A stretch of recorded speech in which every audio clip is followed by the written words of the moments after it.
يضلل فلن تجد له وليا مرشدا.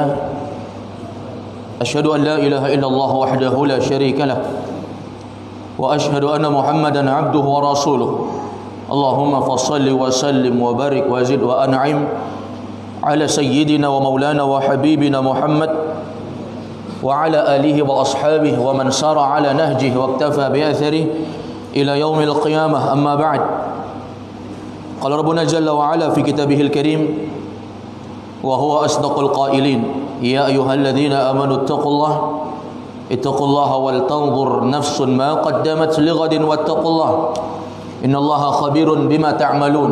وقال عليه الصلاة والسلام: ما اجتمع قوم في بيت من بيوت الله يتلون كتاب الله ويتدارسونه فيما بينهم إلا نزلت عليهم السكينة وغشيتهم الرحمة وحفتهم الملائكة وذكرهم الله في من عنده.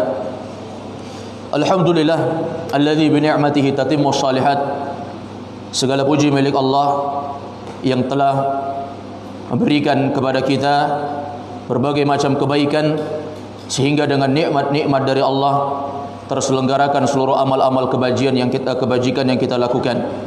Kemudian salawat dan salam senantiasa kita minta kepada Allah Azza wa Jal, atau kita memohon agar senantiasa terhaturkan kepada Nabi kita Muhammad sallallahu alaihi wasallam, karena dengan jasa Nabi sallallahu alaihi wasallam lah sehingga sampai hari ini kita merasakan bimbingan ilmu agama yang terus menjadi jalan yang menerangi kehidupan kita di muka bumi ini.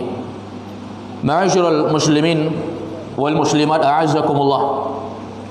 Alhamdulillah, merupakan kenikmatan yang patut disyukuri dengan perkara-perkara kebaikan yang kita dapati di malam hari ini, yaitu bisanya kita bergabung dan berkumpul untuk melakukan solat maghrib secara berjamaah, sekaligus kita memanfaatkan waktu untuk mudzakarah, saling mengingatkan terkait dengan hukum-hukum agama Allah Azza wa Jalla. Alhamdulillah, jamaah sekalian dimuliakan oleh Allah, ada satu pembahasan yang insyaallah ini akan menjadi pelajaran penting bagi kita, agar kita menjadi seorang hamba yang senantiasa bersemangat untuk beribadah dan tidak berputus asa dari segala macam kekurangan-kekurangan dan dosa-dosa yang pernah kita lakukan. Diceritakan di dalam hadis yang diriwayatkan oleh Imam Muslim, demikian pula Imam Al-Bukhari rahimahullah meriwayatkan juga di dalam kitab Sahih Al-Bukhari dari sahabat Nabi sallallahu alaihi wasallam yang bernama Abu Sa'id Al-Khudri radhiyallahu anhu. Jadi ini hadis datang dari sahabat Abu Sa'id Al-Khudri, riwayat Imam Al-Bukhari dan Imam Muslim. Abu Sa'id Al-Khudri radhiyallahu anhu, beliau merupakan salah seorang sahabat Nabi sallallahu alaihi wasallam, termasuk dari 7 orang yang paling banyak meriwayatkan hadis. Dari 7 orang sahabat Nabi SAW dan sahabiah yang meriwayatkan hadis Nabi terbanyak, salah satunya adalah Abu Sa'id Al-Khudri. Nama lengkap beliau adalah Sa'ad bin Malik bin Sinan, tapi dia masyhur dengan kunyahnya, yaitu Abu Sa'id Al-Khudri radhiyallahu anhu. Nah, ini banyak kita dapati dari kalangan para ulama, kadang tidak diketahui bahkan siapa namanya, tetapi dia lebih masyhur dengan sebutan kunyahnya. Kunyah itu nama yang diawali oleh Abu atau Ummu, dan itu adalah nama atau sesuatu yang bisa digunakan untuk memanggil seseorang. Abu Sa'id Al-Khudri namanya adalah Sa'ad bin Malik bin Sinan. Tadi kita sebut di awal bahwa beliau termasuk dari 7 sahabat yang paling banyak meriwayatkan hadis. Disebutkan oleh Imam As-Suyuti rahimahullah, ada 7 orang sahabat atau sahabiah yang paling banyak meriwayatkan hadis. Meriwayatkan maksudnya menyebarkan hadis. Mereka mendengar dari Nabi, mereka menyebarkannya. Yang pertama adalah Abu Hurairah. Ini yang pertama. Nama beliau adalah Abdurrahman bin Sakhr salah seorang laki-laki yang masuk Islam di tahun ke-7 Hijriah, yang beliau ini merupakan salah seorang dari orang yang berasal dari negeri Yaman, dan beliau memiliki nisbah Ad-Dausi. Ad-Dausi artinya orang dari suku Daus. Suku Daus itu dari negeri Yaman. Baik, ini juga masyhur dengan sebutan Abu Hurairah. Yang kedua adalah Abdullah bin Umar, anaknya Umar bin Khattab. Jadi lebih banyak hafalan anaknya dibandingkan bapaknya. Ini biasa, karena memang seorang anak mungkin saja lebih fokus untuk belajar agama dibandingkan orang tuanya. Yang ketiga adalah Anas bin Malik. Nama beliau adalah Anas bin Malik, memiliki julukan Khadimu Rasulillah, pelayan Nabi, pembantu Nabi. Nah, ini orang membantu Nabi dari usia 10 tahun menjadi pembantu di rumah Nabi sampai usia yang ke-20 tahun. 10 tahun jadi khadim, jadi pembantu Nabi sallallahu alaihi wasallam, Anas bin Malik. Sampai Nabi mendoakan beliau, Allahumma barik fi malihi wa ahlihi, ya Allah berkahilah hartanya dan keluarganya, sehingga Anas bin Malik menjadi salah seorang sahabat yang kaya raya dan memiliki keturunan yang sangat banyak. Kemudian yang keempat yaitu Abdullah bin Abbas. Nama beliau adalah Abdullah bin Abbas, atau dikenal dengan julukan Ibnu Abbas. Ini anaknya pamannya Nabi ini. Abdullah anaknya Al-Abbas. Al-Abbas itu salah satu pamannya Nabi, saudara bapaknya Nabi, sama-sama anaknya Abdul Muttalib. Abdul Muttalib punya beberapa anak laki-laki, di antaranya 2 orang yang meninggal di atas Islam dan 2 orang tidak mendapatkan hidayah walaupun Nabi sudah berupaya untuk mengislamkannya. 2 anaknya Abdul Muttalib yang masuk dalam Islam yaitu Hamzah bin Abdul Muttalib dan juga Al-Abbas radhiyallahu anhuma. Kemudian 2 orang lagi dari saudaranya bapaknya Nabi, yaitu anaknya Abdul Muttalib yang sudah diajak kepada Islam tapi tidak menerima, yaitu Abu Talib dan juga Abu Lahab. Dan ini jamaah dimuliakan oleh Allah Subhanahu wa taala. Kemudian yang kelima yaitu Abu Sa'id Al-Khudri. Ini dia. Nama beliau adalah Sa'ad bin Malik bin Sinan. Sa'ad bin Malik bin Sinan. 5. Yang keenam Jabir bin Abdullah. Jabir bin Abdullah sahabat senior di kota Madinah. Ayah beliau ikut perang Uhud di tahun ke-3 Hijriah dan meninggal dunia dalam kejadian Ghazwat Uhud, yaitu perang Uhud, yaitu peperangan Nabi SAW melawan kafir Quraisy yang menyerang kaum muslimin di kota Madinah. Maka ayahnya Jabir bin Abdullah, nama beliau adalah Abdullah. Kalau nama anaknya Jabir. Nah, ini Jabir ini yang merupakan sahabat Nabi yang meriwayatkan hadis Nabi di posisi ke-6. Dan yang ke-7 satu orang perempuan wanita, yaitu Ummul Mukminin Aisyah radhiyallahu anha, istri Nabi Aisyah. Ya, dari kalangan istri Nabi itu yang meriwayatkan hadis paling banyak itu adalah Aisyah. Maka para ulama silang pendapat terkait dengan masalah siapa yang paling mulia, Aisyah atau Khadijah. Kalau ditinjau dari segi duluan berhijrah, maka Khadijah lebih utama. Tapi kalau ditinjau dari banyaknya periwayatan hadis dan ilmu, bahkan Nabi mengatakan afqahun nisa, wanita yang paling afqah, paling faqih, yaitu adalah Aisyah radhiyallahu anha. Baik, kita baca hadis Abu Sa'id Al-Khudri. Ini hadis terkait dengan masalah orang yang melakukan dosa yang sangat banyak, lalu orang ini ingin bertaubat kepada Allah. Apakah Allah mengampuninya? Jawabannya tentu saja Allah mengampuninya. Allah berfirman dalam Al-Quran, Qul ya ibadiyalladzina asrafu ala anfusihim la taqnatu min rahmatillah. Katakanlah wahai Muhammad kepada hamba-hambaku yang telah melampaui batas. Allah itu punya batasan. Kita beragama Islam ini ada batasannya, ada yang tidak boleh kita langgar. Setiap raja itu punya area batasan, tidak boleh keluar orang, tidak boleh melanggar. Orang luar tidak boleh masuk, yang di dalam juga kalau mau keluar harus ada izinnya. Makanya Nabi mengatakan ala likulli malikin hima. Ketahuilah setiap raja itu punya area batasan, larangan yang enggak boleh dimasuki. Ala wa inna himallahi maharimuhu. Ketahuilah area batasan Allah itu adalah perkara yang Allah haramkan. Jadi kita berislam itu memang terkunci jamaah. Beda dengan orang-orang kafir yang Allah Subhanahu wa taala biarkan mereka hidup dengan apa yang mereka inginkan. Kalau kita kaum muslimin memang banyak larangan. Kita mau masuk surga atau neraka? surga kan? Ada yang mau masuk neraka? Tidak ada yang mau. Maka Nabi mengatakan hujibatin nar bisyahawat.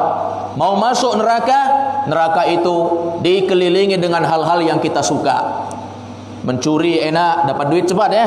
Mencuri enak. Ini neraka. Demikian pula apa?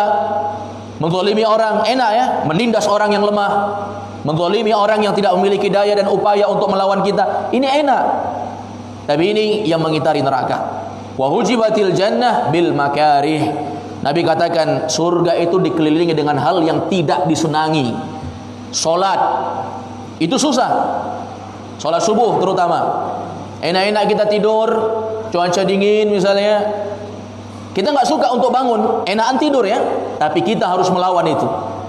Sehingga jamaah dimuliakan oleh Allah Subhanahu wa taala, ketika seseorang beribadah dikala di mana dia dalam keadaan susah, maka pahalanya tentu lebih besar dibandingkan tatkala dia dalam keadaan mudah. Ini sekarang nanti kita sholat isya enak karena sudah di masjid, udah pakai baju rapi, tinggal sholat. Ini pahalanya akan lebih kecil dibandingkan dengan usaha yang lebih besar. Mungkin salat subuh dalam keadaan kita belum pakai pakaian, jubah kita, sarung kita, kopiah kita, baju koko kita, songkok kita belum mempersiapkan. Dalam keadaan berbaring, enakan tidur misalnya. Tapi kita melawan semua itu. Maka ini tentu lebih berat. Maka hadirin wal hadirat, ma'asyiral muslimin wal muslimat a'azzakumullah, ini adalah sesuatu yang mengitari kita. Maka kaum muslimin itu punya area batasan. Maka Allah mengatakan dalam ayat ini, katakanlah wahai Muhammad kepada hamba-hambaku yang telah melampaui batas terhadap diri-diri mereka. Allah kabarkan, kasih kabar gembira ini. Apa kata Allah? La taqnatu min rahmatillah. Jangan putus asa dari rahmat Allah, jangan. Kadang-kala kita jatuh dalam dosa jamaah.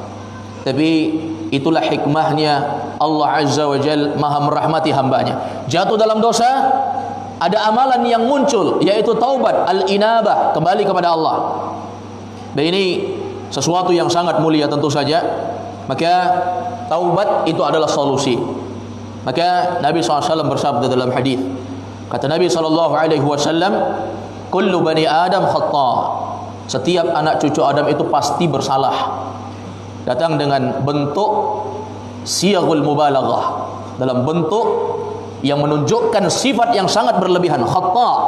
Nabi enggak bilang khati, antum khati atau anta khati, enggak, atau antum khatiun, enggak.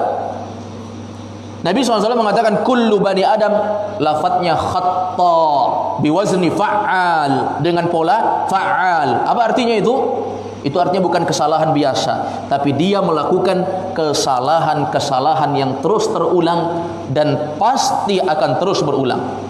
Itu namanya khata. Ya, kalau ada yang dikatakan ini orang memiliki sifat khata, itu artinya orang yang apa? Orang yang kerjanya memang sering salah. Dajjal, kenapa dikatakan Dajjal? Dajjal itu berasal dari kata Dajlun. Dajlun itu bermakna kadzib, seorang pendusta. Kenapa disebut dengan Dajjal? Kenapa enggak disebut dengan Dajil misalnya? Kenapa Dajjal? Karena memang orang ini memiliki sifat dusta yang sangat luar biasa. Makanya wazannya fa'al, Dajjal. Kalau manusia khata, penuh dengan kesalahan memang kita ini jamaah. Bangun tidur aja udah buat salah. Belum lagi ketika berbuat kehidupan mulai dari pagi, kemudian siang, kemudian sore, malam. Banyak dosa kita tidak terhitung. Ada orang yang dosanya bahkan lebih besar dibandingkan amal yang dia kumpul dalam satu hari. Tapi ingat, ada kabar gembira dari Allah. La taqnatu min rahmatillah. Jangan putus asa dari rahmat Allah. Allah itu Maha Pengampun jemaah. Allah Maha apa? Maha Pengampun. Innallaha yaghfiruz dzunuba jami'a. Allah akan ampuni dosa kalian semua. Maka kesimpulannya dosa itu pasti akan Allah ampuni selama memenuhi syarat-syarat ketentuan. Baik, ini hadirin wal hadirat, ma'asyiral muslimin wal muslimat a'azzakumullah. Apa syarat taubat sehingga taubat itu diterima? Ada 7 syaratnya. Ini penting ini. Ilmu dasar. Kalau kita sering melakukan dosa, taubat penuhi 7 ini. Yang pertama, taubat ikhlas, hanya untuk Allah, bukan dipaksa. Tidak dipaksa oleh siapapun, tidak mengharapkan pujian siapapun, tapi dia betul-betul taubat, kembali kepada Allah, kembali menjadi orang yang baik dengan ikhlas. Ini yang pertama. Artinya apa? Syarat yang pertama ini kalau tidak terpenuhi, taubat nggak akan diterima. Baik. Yang kedua, adanya penyesalan. Menyesali dosa yang pernah dilakukan. Menyesal dengan betul-betul menyesal. Sampai dia merintih menangis kepada Allah, berdoa menyesali, ya Allah, aduhai kiranya waktu bisa diputar kembali, aku tidak akan melakukan itu ya Allah. Ini penyesalan ini. Ada air mata yang keluar, ini menyesal. Bukan tobat dengan tertawa sana sini menceritakan apa yang pernah dilakukan, bahkan bangga diri dengan dosa. Ini tidak ada penyesalan tentu saja. Yang ketiga disebutkan oleh para ulama, di antara syarat taubat agar Allah Subhanahu wa taala menerima taubat tersebut, yaitu bertekad untuk tidak mengulangi. Ada tekad dalam hati. Bagaimana cara menentukan saya bertekad atau tidak? Dengan cara menempuh sarana dan prasarana untuk tercapainya taubat tersebut. Ada tekad ya, saya bertekad tidak akan melakukan itu lagi. Saya tekad untuk meninggalkan itu sudah. Harus ada upaya, usaha untuk meninggalkan apa? Meninggalkan dosa. Makanya kata Imam Imam Ibnu Abil Aiz Al-Hanafi rahimahullah dalam kitab beliau Syarah Aqidah Thahawiyah, beliau mengatakan asbabun lil khair, sebab-sebab agar orang itu bisa jadi baik itu ada 3. Asbabun lil khair ala salasati aqsam. Kalau kita mau jadi baik, kata Ibnu Abil Aiz Al-Hanafi rahimahullah, ada 3 macam yang perlu kita tempuh. Al-awwal al-ijad. Yang pertama adalah al-ijad. Kita harus mengadakan. Harus kita adakan sesuatu baik pada jiwa kita. Gak bisa orang yang mengadakan 1001 cara kita jadikan kebaikan untuk orang. Kalau orang itu tidak mau, dia gak mau mengadakan kebaikan itu untuk jiwanya, gak akan bisa jemaah, gak akan bisa. Baik. Jadi kebaikan itu harus diadakan. Allah sudah adakan, kemudian kebaikan itu pernah hilang, lalu adakan kembali. Baik, yang kita katakan, oh berarti kebaikan harus diadakan, berarti manusia asalnya nggak baik. Kita katakan kullu mauludin, setiap orang yang terlahirkan di dunia ini maka mereka dilahirkan alal fitrah, di atas fitrah suci. Berarti kebaikan itu sudah pernah ada. Kita pernah punya baju putih, tapi baju putih itu tumbuh dengan lalunya waktu sehingga berubah warna. Ada yang jadi warna kuning, ada yang warna putih, ada yang hitam legam jadinya. Baju putih tadi ada yang jadi hitam legam dengan dosa dan maksiat yang banyak. Baik, jadi harus diadakan. Kemudian kata Ibnu Abil Aiz rahimahullah dalam kitab Syarah Aqidah Thahawiyah, yang kedua di antara sebab untuk mendapatkan kebaikan itu yaitu al-i'dad, ada persiapan. Ada i'dad, ada persiapan untuk melakukan kebaikan. Bersiap, orang mau sholat gimana caranya supaya nggak masbuk? Siap-siap sebelum adzan. Bukan di situ orang adzan, di situ dia ngantri di kamar mandi. Nah, ini namanya nggak ada i'dad. Orang kalau misalnya mau jadi orang baik, maka dia harus apa? I'dad, persiapkan jiwanya, dirinya. Baik. Dan yang ketiga kata beliau rahimahullah yaitu al-imdad. Seorang yang mau jadi baik itu harus apa? Al-imdad. Imdad itu artinya melestarikan kebaikan yang sudah ada. Kalau dia tadi sudah mengadakan kebaikan sehingga dia mau untuk ke masjid, kemudian dia harus mempersiapkan sehingga dia cepat ke masjid. Yang ketiga, dia harus lestarikan. Jangan cuma modal di awal aja seperti itu. Setelah itu tidak semangat kembali, nggak dilestarikan, kebaikan itu akan hilang. Ini ma'asyiral muslimin wal muslimat a'azzakum. Kemudian ketiga ini yang susah. Kalau mengadakan kebaikan gampang. Ada ajakan taklim datang kita gampang, 1 kali memang. Ya enggak? Untuk mempersiapkan pengajian itu gampang, 1 kali cuma. Tapi imdad, al-istiqamah, al-mudawamah li taatillah, hadza ya, ini adalah amrun sha'b, sangat sulit sekali tentu saja. Sangat sulit untuk menjaga keistiqamahan. Betapa banyak orang-orang yang dulunya baik kemudian menjadi orang yang paling buruk.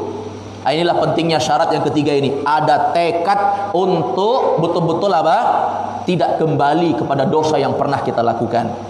Nah, ini hadirin hadirat yang dimuliakan oleh Allah Subhanahu wa taala. Yang keempat, karena tadi ada 7 ya. Yang pertama apa tadi? Ikhlas. Yang kedua apa? Ada penyesalan. Yang ketiga ada tekad untuk tidak mengulangi. Yang keempat, taubat selama hayat masih dikandung badan. Tahu artinya hayat masih dikandung badan? Nyawa kita masih ada pada jiwa kita. Kalau sudah terpisah antara nyawa roh dengan jasad, itu namanya kematian telah menjumpai kita. Taubat tak berguna saat itu. Maka taubat sebelum kematian datang. Ya, kita nggak tahu terkait dengan kematian kita. Kata ulama, ada 3 rahasia kematian. 3 rahasia kematian. Yang pertama, kapan kita mati, tidak ada yang tahu. Ini satu jamaah. Tidak ada yang tahu kapan kita mati. Ada yang tahu? Tidak ada yang tahu. Yang kedua, yaitu di mana kita akan mati, di mana kita akan meninggal. Ada yang tahu? Tidak ada yang tahu. Betapa banyak peperangan yang diikuti oleh Nabi. Nabi mati di atas pangkuan istrinya, bukan mati di atas medan jihad. Betapa banyak peperangan yang diatur strateginya oleh Khalid bin Walid, dan dia menginginkan untuk mati syahid di medan perang.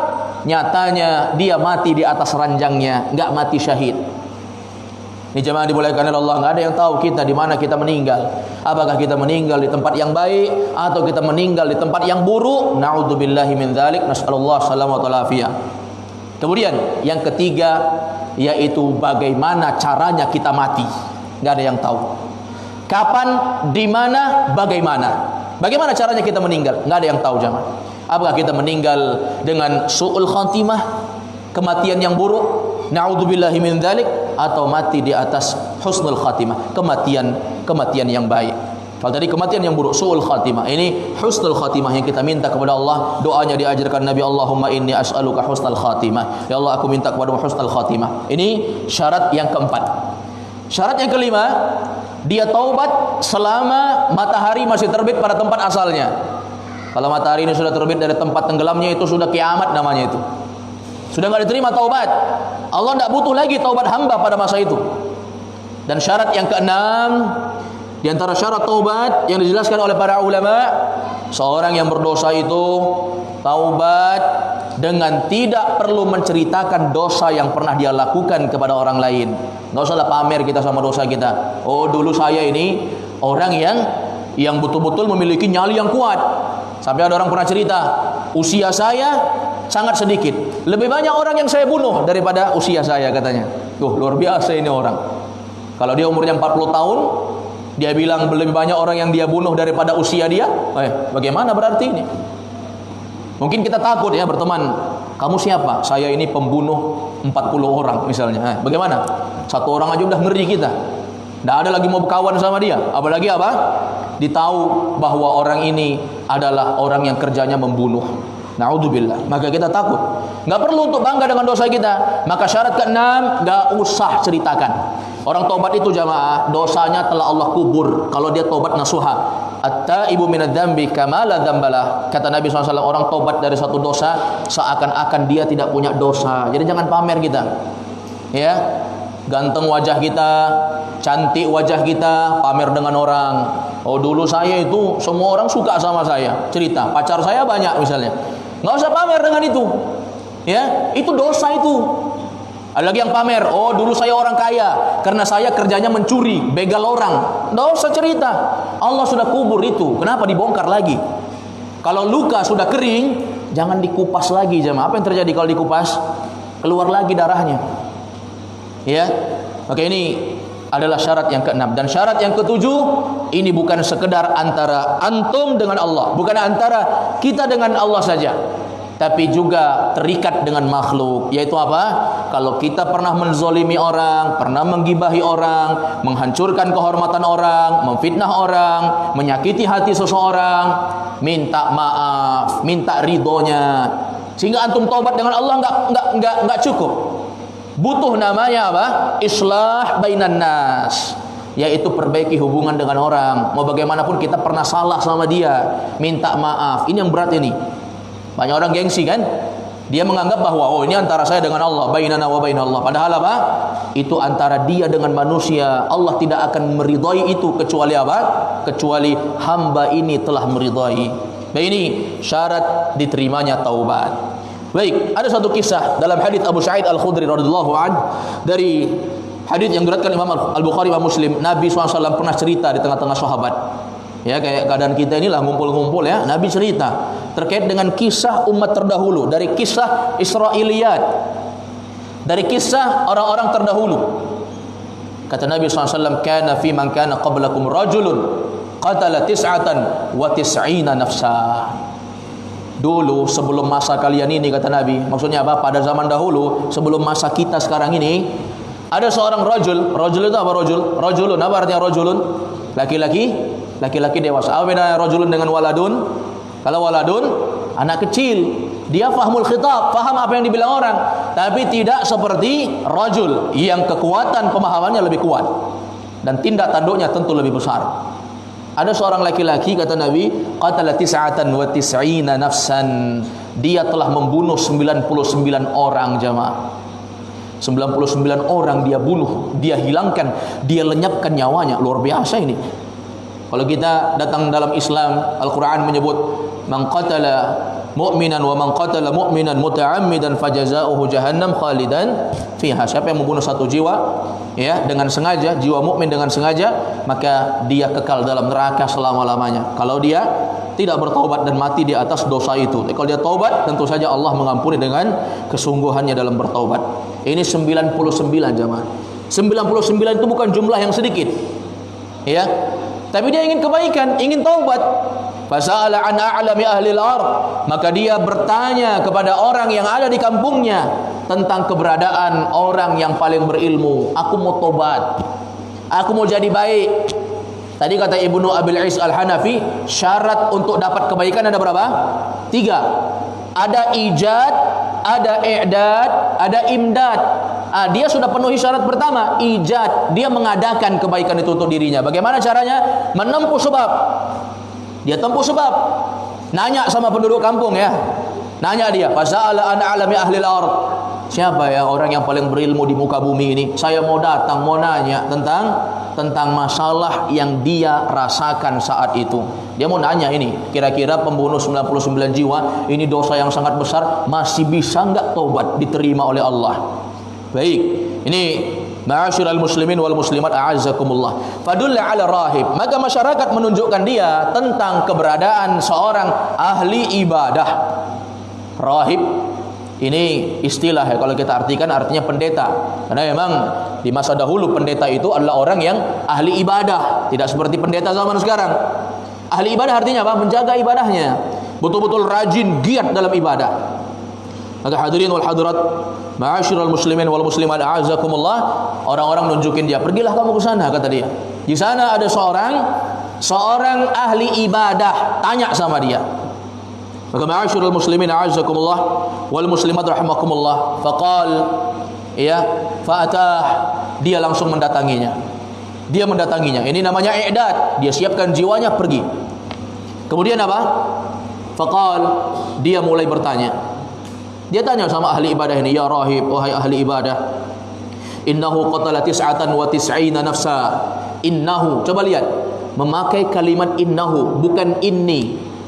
Apa bedanya innahu sama inni? Kalau innahu sesungguhnya dia sebut dia ghaibkan. Bukan pakai dhamir mutakallim, tapi pakai dhamir apa? Ghaib. Sesungguhnya dia. Maksudnya apa? Ada orang yang qatala tis'atan wa tis'ina nafsa fahal lahu min taubah. Ada orang yang telah membunuh 99 orang. Apakah masih diterima taubatnya?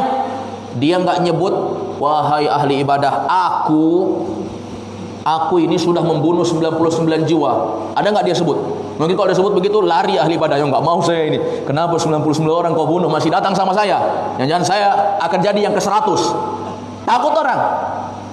Ini syarat yang keberapa ini? Enggak menyebut atau menyembunyikan, tidak pamer dengan dosa. Syarat keberapa? Syarat keberapa? Syarat ke-6. Ahsan. Syarat ke-6, penting nih jemaah. Jangan pamer. Kita nanya sama Ustadz, gimana caranya tobat dari dosa ini? Nggak usah sebutlah bilang saya pendosa itu, nggak usah. Nggak ada gunanya. Ustadz itu pun nggak mau tahu itu.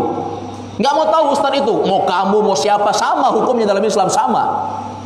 Mau kamu yang membunuh, mau bapakmu, mau kakekmu, pamanmu, ommu, semua sama itu. Membunuh itu hukumnya sama.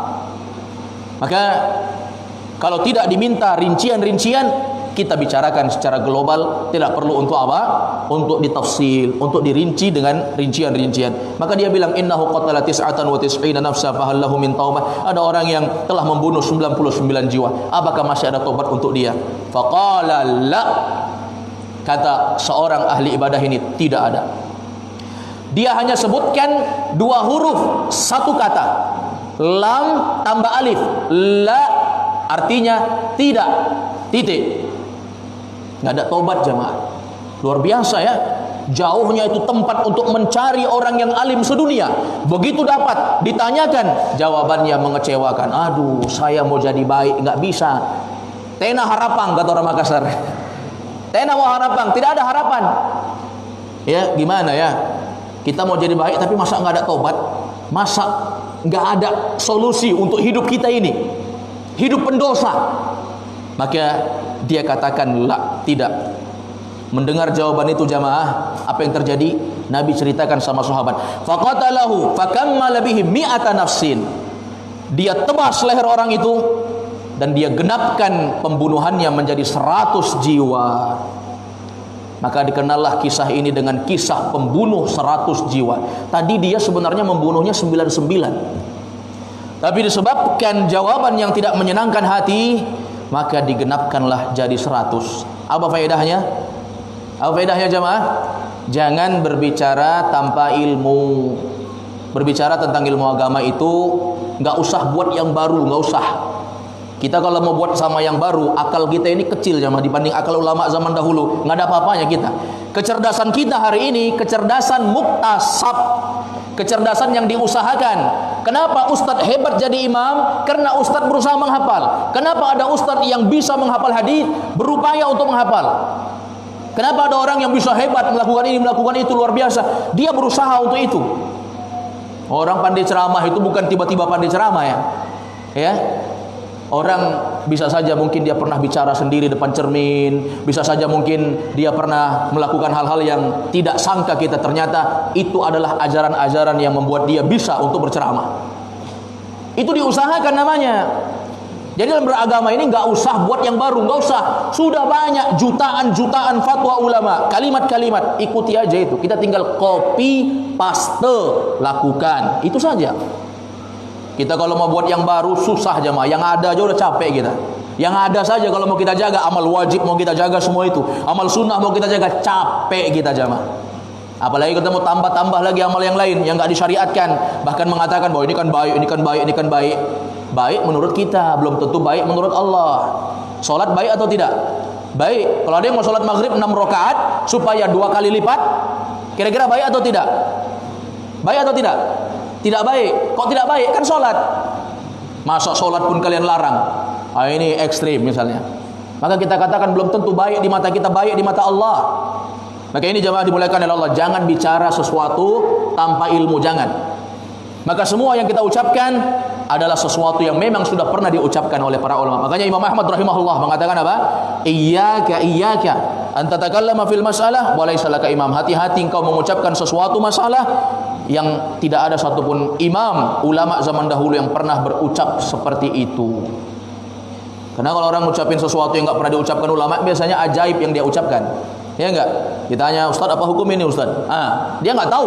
Mulai mengakal-akali sesuatu, berpikir dengan akal. Enggak, saya jawab, malu saya ini. Ini kalau saya enggak kasih tahu, nanti dianggap orang saya enggak tahu ilmu.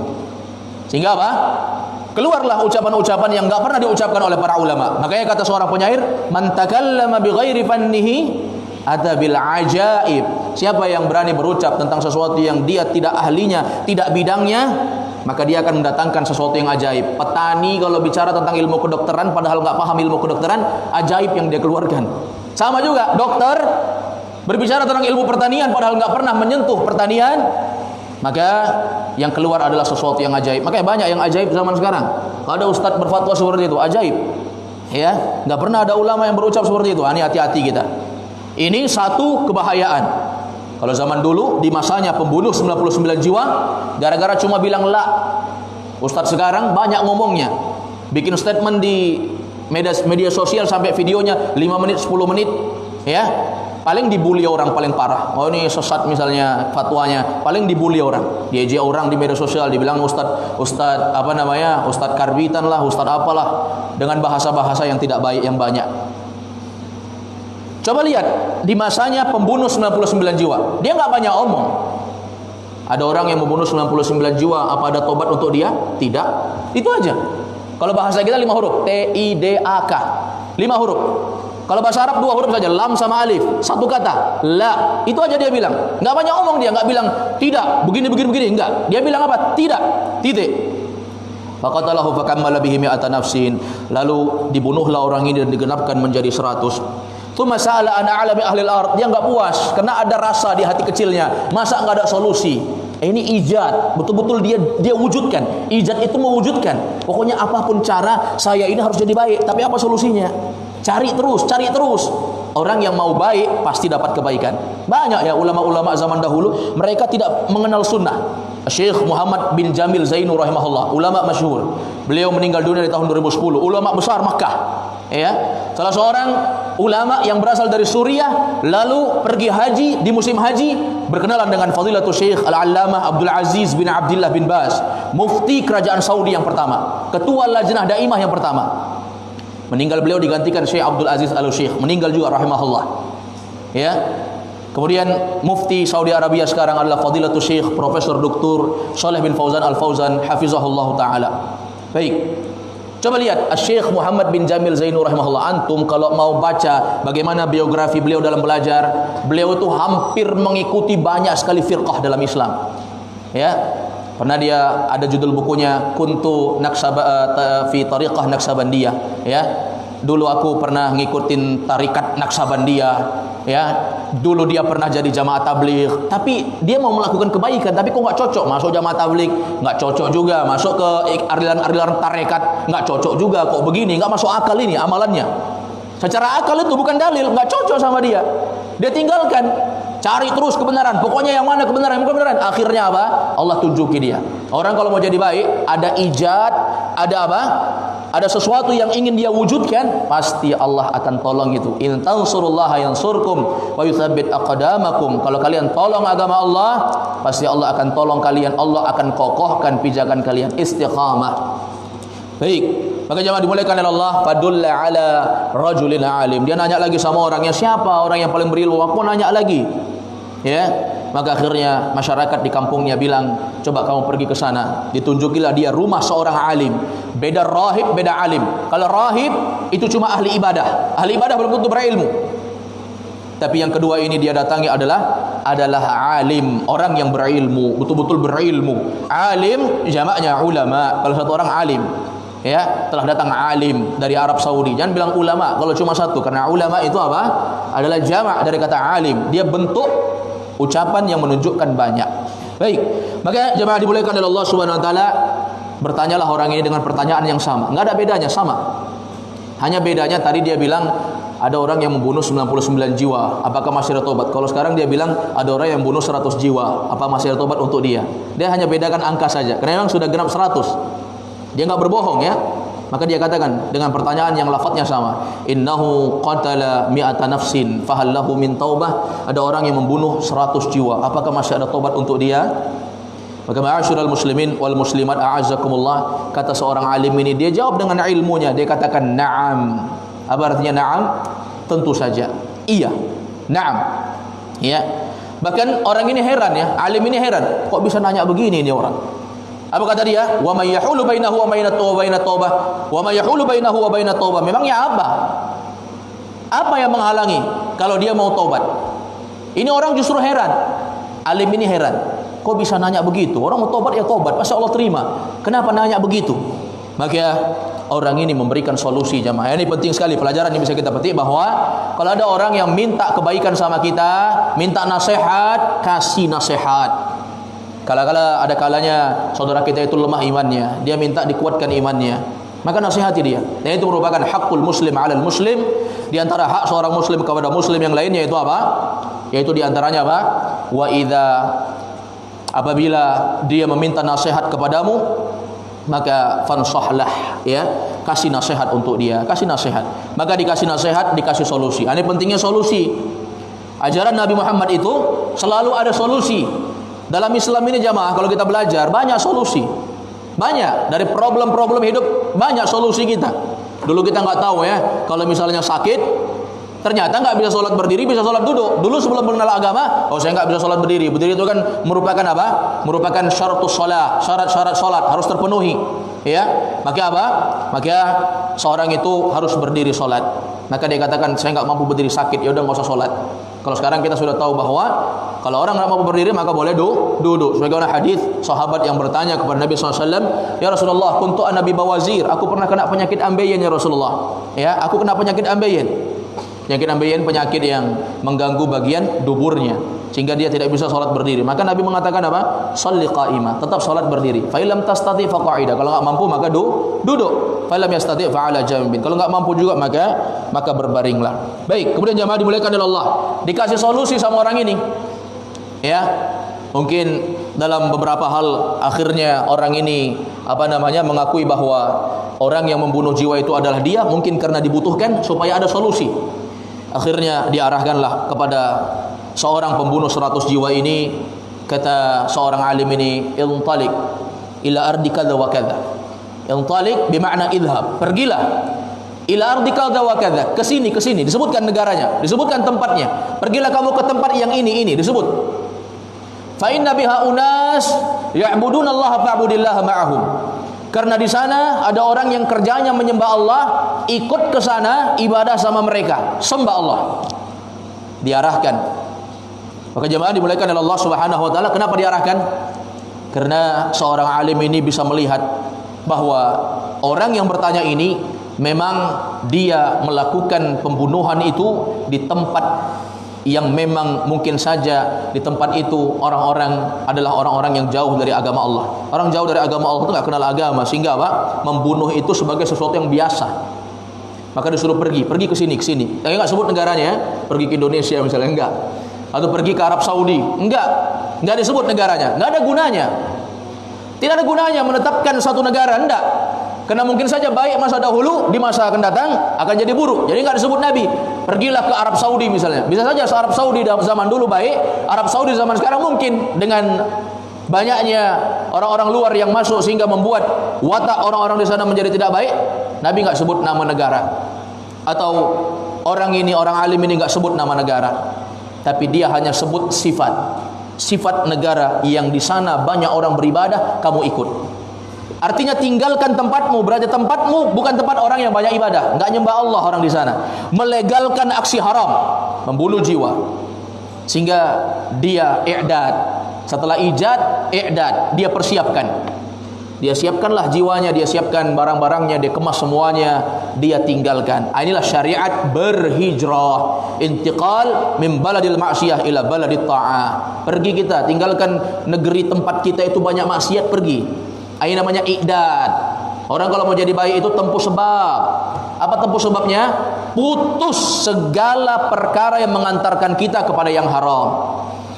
Ada orang kadang hati nuraninya udah kembali jadi baik. Dulu memang baik, Allah ciptakan kan, orang dicipta di atas fitrah. Tapi kemudian setelah itu jadi buruk dengan apa? Dengan banyaknya pergaulan-pergaulan yang tidak baik. Kemudian jamaah dimuliakan oleh Allah Subhanahu wa taala, muncul lagi kebaikan. Tapi karena pergaulan-pergaulan akhirnya apa? Jadi tidak baik lagi. Ada pergaulan di sini, ada orang ngajak ini, dia lihat temannya tak sholat lagi. Dia lihat temannya melakukan haram, enggak melakukan haram. Ini pergaulan, tinggalkan ini. Kalau kita mau tobat, tinggalkan. Anak santri, ya. Kalau kita dapati ada teman kita yang kurang baik, ya, kita tetap tunaikan hak sama dia kepada seorang muslim. Idza laqitahu fasallim alaihi. Kalau jumpa sama dia salam. Aulan nas man bada'ahum bisalam. Manusia yang paling baik kata Nabi kalau berpapasan, yang paling duluan mengucapin salam. Ini yang terbaik. Tapi kalau kita mau jadikan dia teman dekat, jangan. Asalnya kita sudah semangat belajar, gara-gara ada teman-teman yang tidak baik, jangan dekati, jangan jadikan teman dekat. Berteman seperti biasa, tapi jangan jadikan teman dekat, karena itu akan membuat kita menjadi tidak baik. Dan ini jemaah dimuliakan oleh Allah Subhanahu wa taala. Maka diarahkanlah orang ini untuk berhijrah. Dan hijrah itu sangat luar biasa pahalanya, ya. Sangat luar biasa, dan tentu saja ini adalah amalan yang sangat besar, dan tentu saja ini perkara yang sangat luar biasa pahalanya di sisi Allah Azza wa Jalla. Kemudian jemaah dimuliakan oleh Allah Subhanahu wa taala, kata seorang alim ini berpesan lagi sebelum orang ini pergi, dikatakan la tarji ila ardika fa innaha ardusu. Janganlah kamu pernah kembali ke tempat asalmu ini, karena tempat asalmu ini adalah tempat yang sangat buruk. Ya, sehingga dia bisa menjadi orang yang membunuh 100 jiwa karena memang pergaulan yang tidak baik, tempat yang sangat buruk. Artinya kalau kita sudah dapat tempat yang baik, maka jangan pernah kembali ke tempat yang tidak baik itu. Karena bisa saja kita akan mengikut kembali keburukan-keburukan tadi. Baik. Kemudian fantalaqa, disebutkan dalam hadis, Nabi lanjutkan ceritanya kepada sahabat. Fantalaqa, orang ini pun pergi hatta idza nasafat tariq atahul maut, sampai tatkala dia sudah berada di pertengahan jalan, kematian pun menghampirinya, ya. Kematian menghampirinya. Akhirnya apa?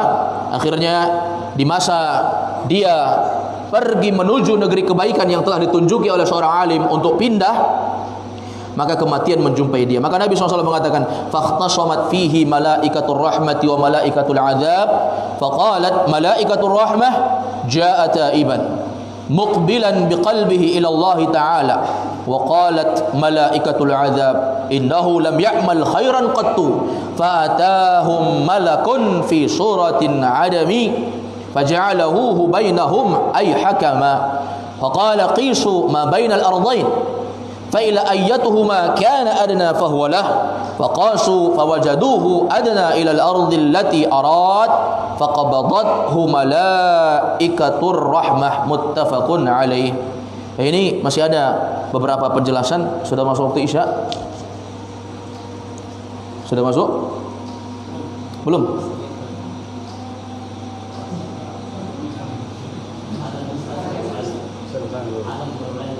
Iya kita azan dulu ya. Kita dengarkan azan kemudian kita lanjutkan.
والصلاة والقائمة محمد والصلاة والقائمة محمد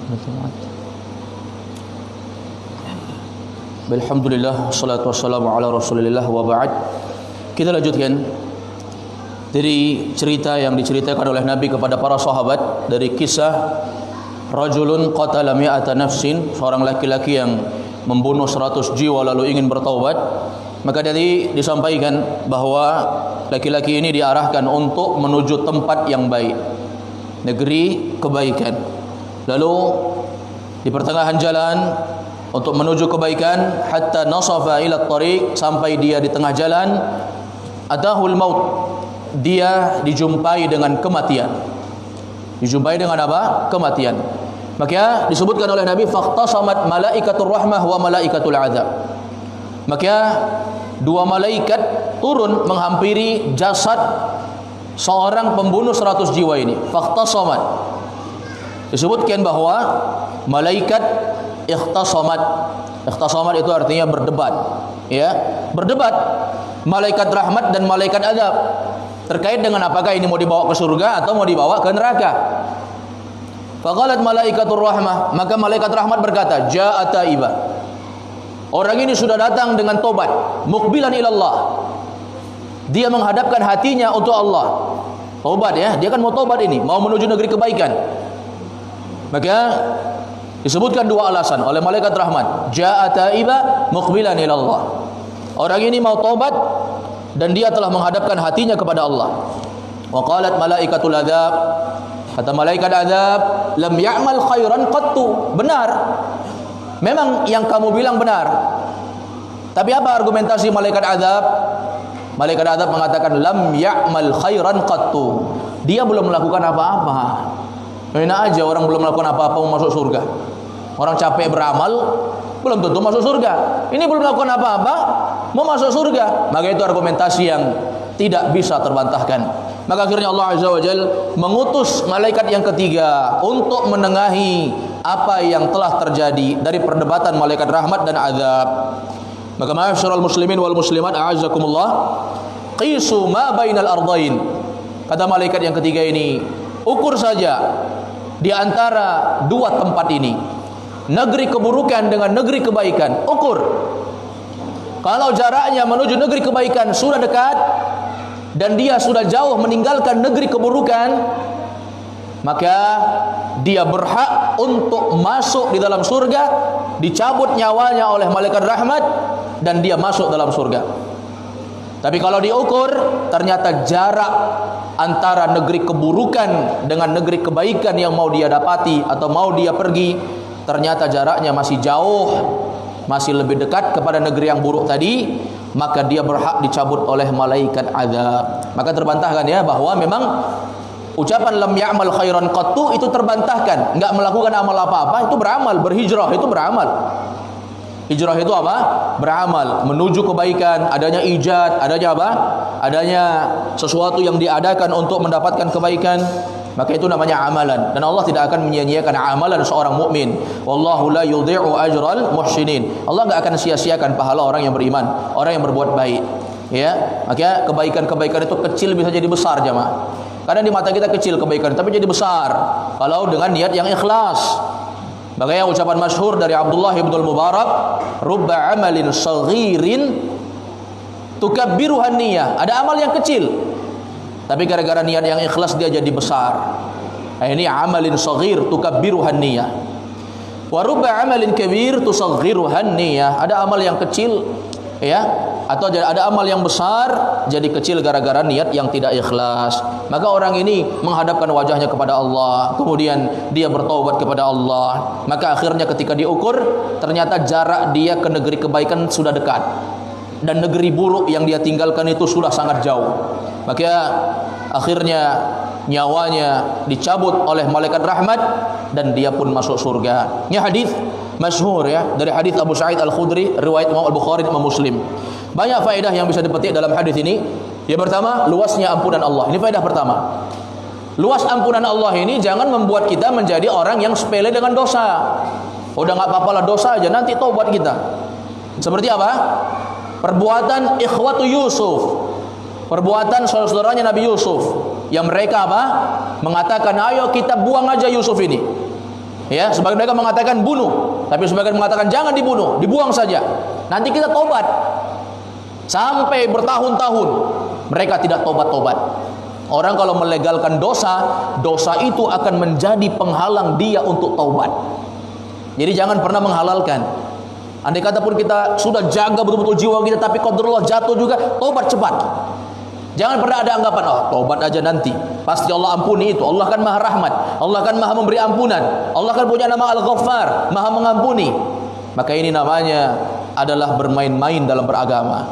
Baik, faedah yang kedua, Allah Subhanahu wa taala maha mengampuni dosa setiap hamba, walaupun itu dosa besar, selama seorang itu bertaubat dengan taubatan nasuhah. Taubat nasuhah itu ada doanya, minta sama Allah supaya kita ini sering untuk taubat nasuhah. Allahumma inni as'aluka, atau Allahumma rzuqni taubatan nasuhah qabla al-maut. Itu doanya.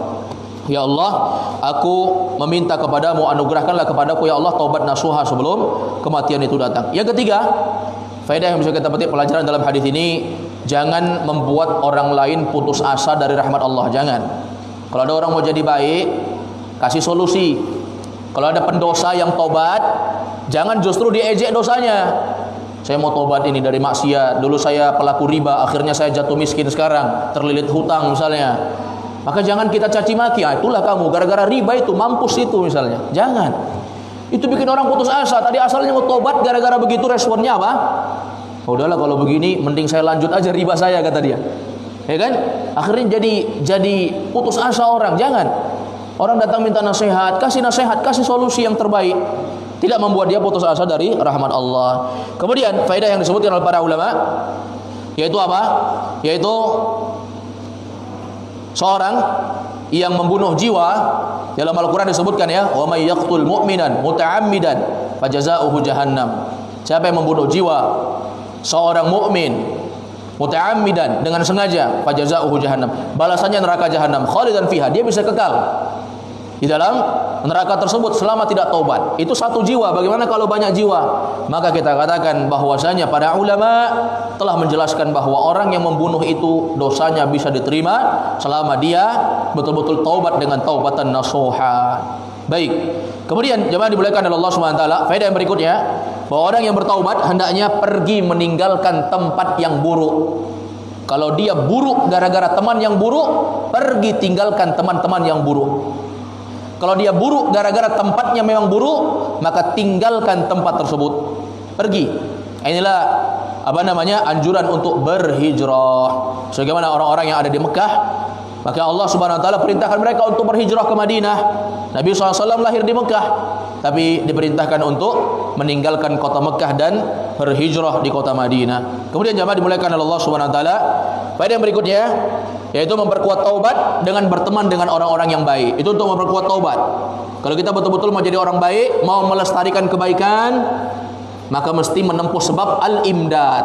Sebab ketiga yang disebutkan Ibnu Abil Aiz Al-Hanafi dalam kitab Syarah Aqidah Thahawiyah, yaitu imdad. Kita harus apa? Melestarikan. Bagaimana melestarikan kebaikan itu? Maka kita rubah circle pergaulan kita dengan orang-orang yang baik. Dengan orang-orang yang baik. Kemudian faedah berikutnya, dalam hadis itu terdapat faedah antara seorang ahli ibadah dengan orang yang berilmu, tentu lebih mulia orang berilmu. Orang sekedar rajin ibadah tapi enggak punya ilmu, itu tidak bermanfaat tentu saja. Karena ibadah itu hanya manfaatnya untuk dirinya. Kalau orang berilmu, manfaatnya untuk dirinya dan untuk orang lain. Untuk orang lain. Wallahu a'lamu bishawab.